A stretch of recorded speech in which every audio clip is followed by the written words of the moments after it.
Chinese President Xi Jinping expresses his full backing for North Korea's denuclearization and says China will play a constructive role during the process. The two leaders will wrap up their two-day meeting in Beijing in the coming hours. Officials from South Korea's top office, the government, and the ruling party are meeting to discuss everything from the minimum wage to inter-Korean economic cooperation and even the reunion of the war-separated families. Another withdrawal. The U.S. quits the UN Human Rights Council, calling it hypocritical and self-serving. The move comes amid growing criticism over the Trump administration's policy of separating undocumented child migrants from their parents at the U.S.-Mexico border. Our starting point this morning, the latest on North Korean leader Kim Jong-un's visit to China. North Korea's state-run media reports early this morning that Chinese President Xi Jinping expressed stronger support for the regime's will to denuclearize while promising to play a constructive role during that process. Now, the meetup it is the third of its kind for the meetup already this year, and it comes a week after the North Korea-U.S. summit in Singapore. Our Hong Yu starts us off. North Korean leader Kim Jong-un was quick to meet and brief Chinese President Xi Jinping on the results of his summit with U.S. President Donald Trump. According to Chinese state-run broadcaster CGTN, Kim Jong-un visited China and sat down for talks with Xi Jinping on Tuesday for the third time in less than 3 months. President Xi praised Kim for his recent summit with President Trump and expressed hopes that the two can carry out their agreement. But at the same time, he stressed the North Korean leader's 3 visits to China show that Pyongyang puts great importance in its strategic relations with Beijing. President Xi added China will remain committed to solidifying its ties with the North, regardless of whatever changes takes place on the international and regional front. Kim responded by saying that he's willing to develop Pyongyang-Beijing relations to another level. He expressed thanks to China for securing peace and stability on the Korean peninsula, and added he hopes to work with Beijing for more. Earlier in the day, Kim and Xi attended welcoming ceremony and inspected honor guards. The wives of the two leaders, North Korea's First Lady Lee Seol-ju and Chinese First Lady Peng Liyuan, were both present. Kim is to return to North Korea on Wednesday. Chinese media emphasize that Kim's frequent visits to Beijing implies China is playing a key role in the region. It added Beijing has taken important actions to provide a political solution to the Korean Peninsula issue, like providing an airline service for Kim and his delegation en route to Singapore. Hong Yu, Arirang News. It is day 2 of a visit by South Korean officials to the now shuttered inter-Korean Kaesong industrial complex as they try to lay down the groundwork for establishing a joint liaison office between the two Koreas. Now, for the latest on this, we go live to our Unification Ministry correspondent Oh Jung-hee, who's been following this story since Tuesday. Morning, Jung-hee. What's the latest? Good morning, Taemin. 17 South Korean government officials and staff from private sector firms are visiting the inter-Korean Kaesong industrial complex again today. They crossed the inter-Korean land border roughly an hour and a half ago. The visiting staff include those from Seoul's Unification Ministry and private sector firm Hyundai Asan, which played a key role in establishing the industrial complex. The team also visited the complex yesterday. They stayed there for a little over 7 hours and worked on draining the flooded basement of the Inter-Korean Interaction and Cooperation Office. And with North Korean officials' help, the team also cleaned up and checked the electricity network at another building where they plan to set up a temporary liaison office. Today's work is expected to be similar to yesterday's. Just to give you a recap, the two Koreas agreed at their high-level talks early this month to set up the joint liaison office within the Kaesong Industrial Complex, a factory park that was jointly run by the two Koreas. But the complex needs renovation because it's been shut down since February 2016. Now, Chung-hee, we're understanding that there is another trip to north of the border today, this one by a South Korean civic group. What do you know about that? You're right. 15 South Koreans will travel to Pyongyang for a 4-day stay starting today after receiving approval from Seoul's Unification Ministry yesterday. These people are from a civic group that was formed in 2005 to implement the June 15th joint declaration, the first ever summit agreement between the two Koreas. They're to meet with authorities in Pyongyang to discuss inter-Korean joint events and ways to boost civil interactions. This, as leaders of South and North Korea agreed in late April to hold joint events on major occasions observed by both sides. That's all I have for now, but I'll have more updates for later newscasts. Taemin. Oh Jung-hee live for us at the Unification Ministry. The Trump administration is expecting North Korea to return the remains of up to 200 people believed to be U.S. service members who died during the Korean War. According to White House officials, planning is underway to receive the remains from North Korea in the coming days, but the exact transfer date and location has not yet been confirmed. The remains will be taken to the Defense Department lab at Hickam Air Force Base, Hawaii for identification, and the Defense POW MIA accounting agency estimates that more than 7,000 Americans are unaccounted for from the Korean War, of which approximately 5,300 are said to be located inside North Korea. South Korean companies have begun to explore potential business opportunities in the North. Now this as there is growing optimism that North may no longer be subject to crushing international sanctions, proving that it sticks to its pledge to denuclearization. Our Kim Hae-sung reports. Hyundai Asan, the inter-Korean business arm of Hyundai Group, set up a special task force last month to explore business opportunities in North Korea.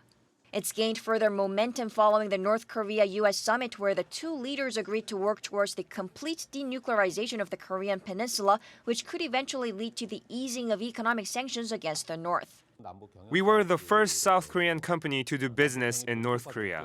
We're closely looking into each and every possible scenario so we can do business once the conditions are right. In addition, we're coming up with mid to long-term plans on how to use our SOC business rights in North Korea for infrastructure projects. Hyundai Asan had operated a joint tour program at Mount Kumgang in North Korea and ran businesses at the Kaesong industrial complex for more than a decade. But it's not the only firm that's pinning its hopes on possible inter-Korean projects. KT Corporation and retail giants like Lotte Group have also created task forces to prepare to expand into North Korea. From reconnecting railways and building roads to joint economic projects, North Korea's untapped economy is seen as full of business opportunities. A combined Korean peninsula will boast a consumer market of 80 million people. The Bank of Korea's data show North Korea's gross national income per capita was around $1,200 in 2015, less than 5% that of South Korea's, meaning there's huge potential for a rise in consumption in the future. North Korea's underdeveloped roads and railways and its needs for electricity and retail goods also mean business opportunities. South Korea has been struggling with a low fertility rate and an aging population. Its economic growth is unlikely to go above 3% in the future. But North Korea could provide a new growth engine. Transport links could open a pathway to enter the Eurasian continent. But these are huge infrastructure projects, which would require enormous funding and consistency. The lifting of UN sanctions, funding, investment protection, and numerous unforeseen challenges lie ahead.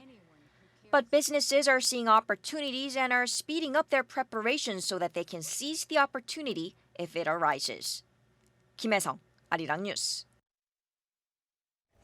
And on the cultural front, the two Koreas are pushing to form joint teams for the 2018 Asian Games in August. One of the sports most likely to see a unified squad is canoeing. Our Park Hee-jun reports.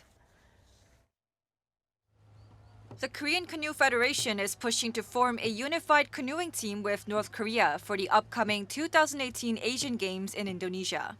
During a press conference on Tuesday, the federation revealed that the joint team was finalized through a series of inter-Korean discussions and that the South has completed its selection of coaches and athletes for the Games, scheduled to take place from August 25th to 27th in Palembang, Indonesia.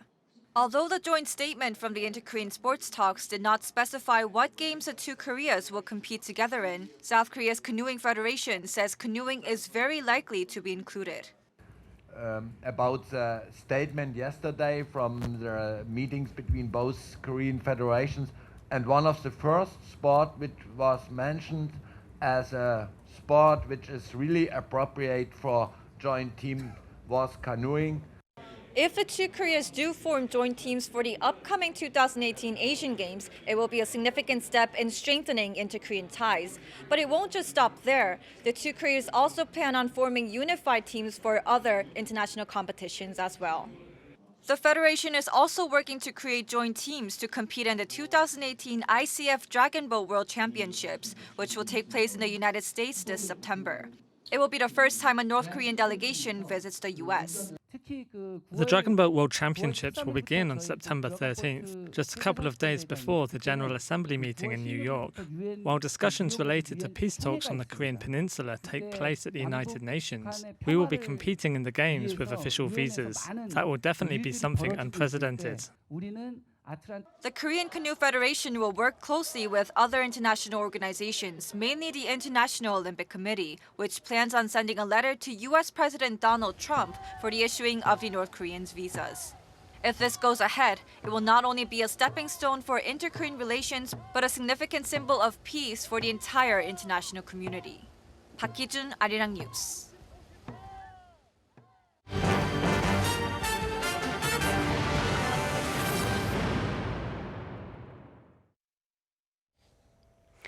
Senior officials from South Korea's ruling Democratic Party, government ministries, and the presidential office are meeting this Wednesday morning to discuss a series of issues, including the follow-up measures to the North Korea-U.S. summit held last week. Now, they are set to review plans for the inter-Korean economic cooperation and a reunion of families separated by the Korean War. The economy is also on the agenda as the officials plan to go over ways to stabilize people's livelihoods and discuss the government's minimum wage policy. Now, the meeting comes just days after the party's landslide victory in the June 13th local elections and by-elections.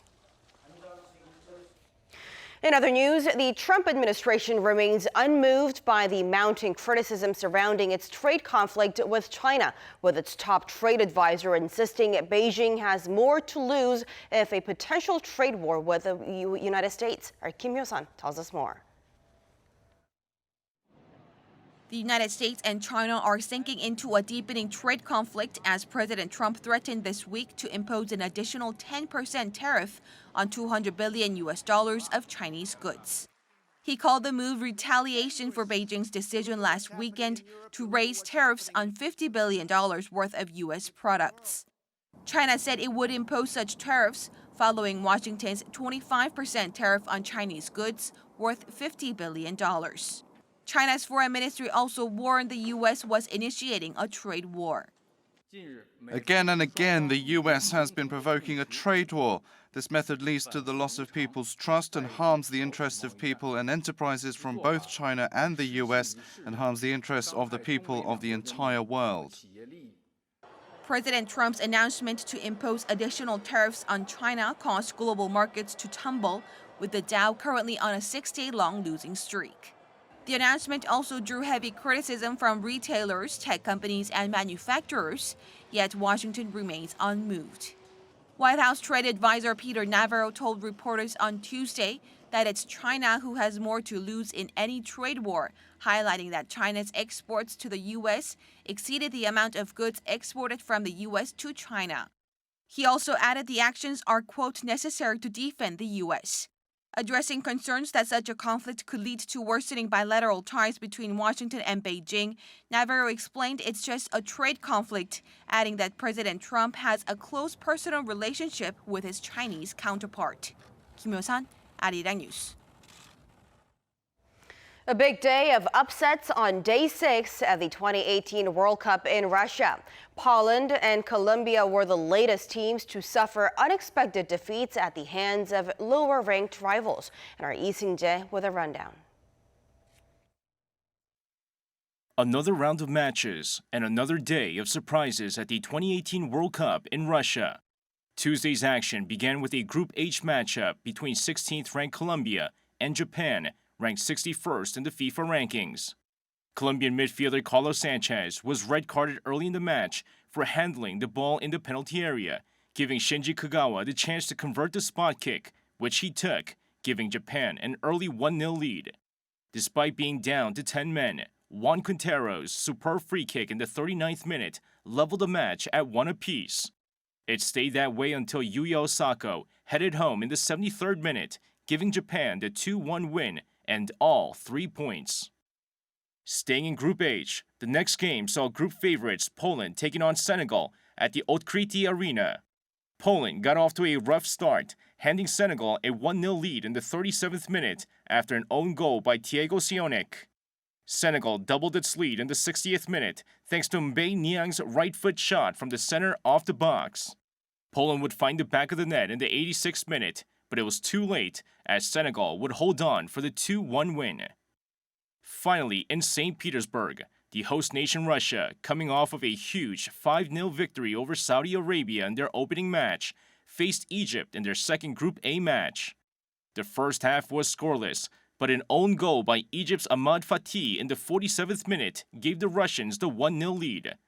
That ignited Russia's offense as the hosts found the back of the net in the 59th and 62nd minute thanks to goals from Denis Cheryshev and Artem Zhuba.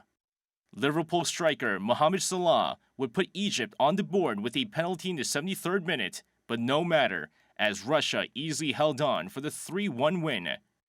The 6 points for Russia means the host nation are on the brink of advancing to the round of 16. Lee Seung-jae, Arirang News. And staying in Russia, more than 1 million foreigners are expected to visit the hosting nation throughout the 2018 World Cup. And to help fans out and ensure a good time is had by all, the host nation is giving match-going fans a special ID that comes with a bunch of added bonuses and benefits. Our Won Jung-hwan explains. The fan ID, also known as the second passport in Russia, is a document you are required to show along with your ticket when you attend the match at the World Cup.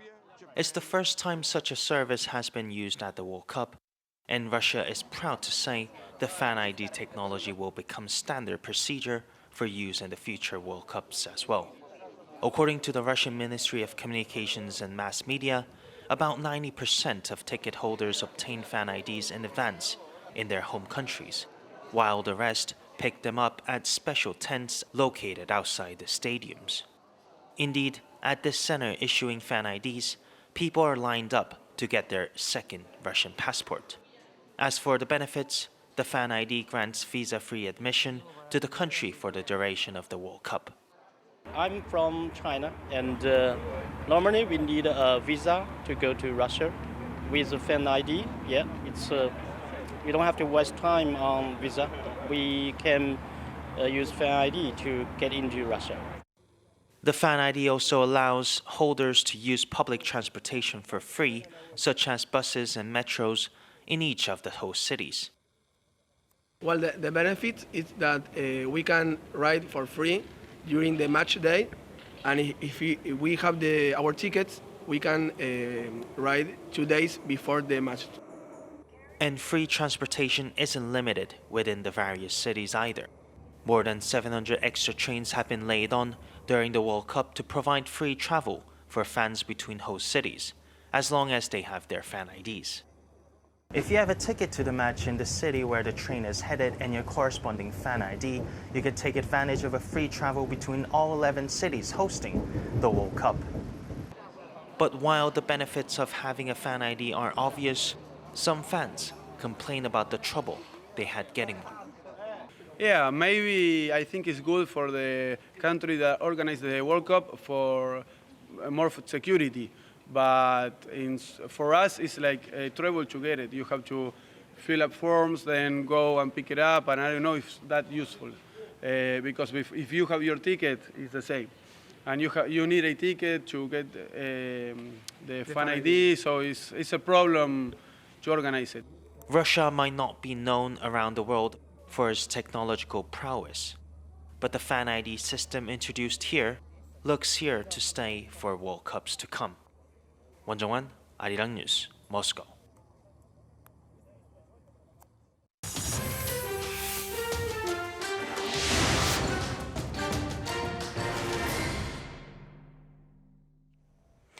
And now for a look at stories making headlines around the world. The United States has pulled out of the UN Human Rights Council, accusing the body of anti-Israel bias. For more on this and other news around the world, we turn to our Aram at the NewsCenter. So Aram, it's another withdrawal by the U.S. from a multilateral engagement. That's right, Semin. Washington has already pulled out of the Paris Climate Agreement and the Iran nuclear deal. This time, it's the UN Human Rights Council. The U.S. envoy to the UN, Nikki Haley, and Secretary of State Mike Pompeo made the announcement in a joint press conference on Tuesday. Haley described the council as, quote, hypocritical and self-serving for being biased against U.S. ally Israel, but not holding human rights abusers accountable. When a so-called Human Rights Council cannot bring itself to address the massive abuses in Venezuela and Iran, and it welcomes the Democratic Republic of Congo as a new member, the council ceases to be worthy of its name. Such a council, in fact, damages the cause of human rights. And then, of course, there is the matter of the chronic bias against Israel. The council voted last month to investigate the killings of Palestinians in Gaza, accusing Israel of using excessive force, a move which angered the US. But the threat of pulling out actually came last year when Haley urged for reform. The announcement also comes as the Trump administration faces intense criticism over its policy to detain children separately from their immigrant parents. In response, UN spokesman Stefan Dujarric expressed disappointment, saying Secretary General Antonio Guterres would have much preferred for the US to remain in the Council. The US initially snubbed the Council back in 2006 under the Bush administration over similar concerns, but joined 3 years later under the Obama administration and was currently halfway through a third three-year term. In other news, German Chancellor Angela Merkel and her French counterpart Emmanuel Macron have agreed to set up a single budget for the eurozone. The new budget, announced on Tuesday, aims to boost investment and promote economic convergence among all 19 member states. The two leaders hope to have it in place by the year 2021, but little details were given on how the new budget will be financed. The pair also touched upon the bloc's migration crisis, saying they would push for greater solidarity among EU states to ensure a common response.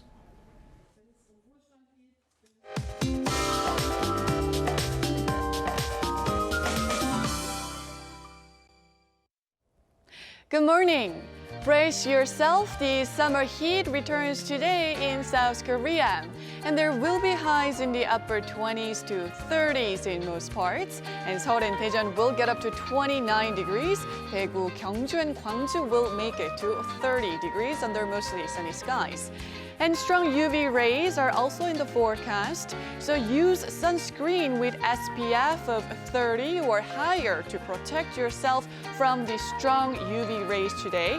And remember, babies and children are extra sensitive to the sun. With that, let's take a look at the international weather for viewers around the world. So the summer heat wave returns to most of South Korea today, while most of North Korea will have unstable weather conditions. Beijing, where the North Korean and Chinese leaders are meeting, will have scorching temperatures. Wellington will be mostly cloudy with a few showers and very chilly temperatures.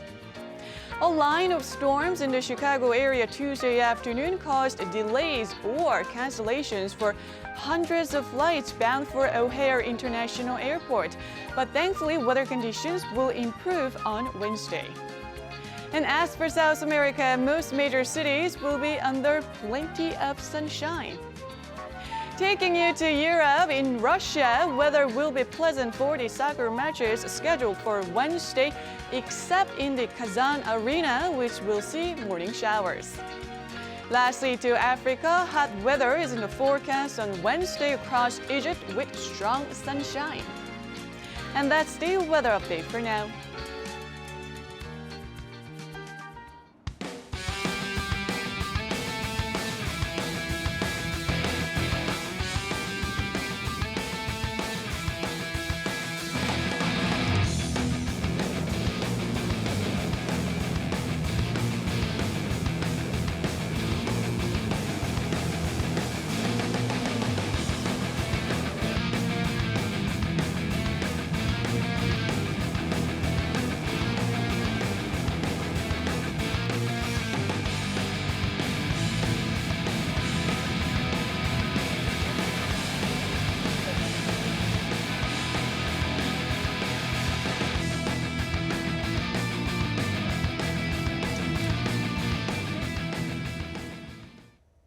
And that'll do it for us at the hour on Arirang News, but keep it tuned to our next newscast coming up at noon Korea time. Thanks for watching and goodbye for now.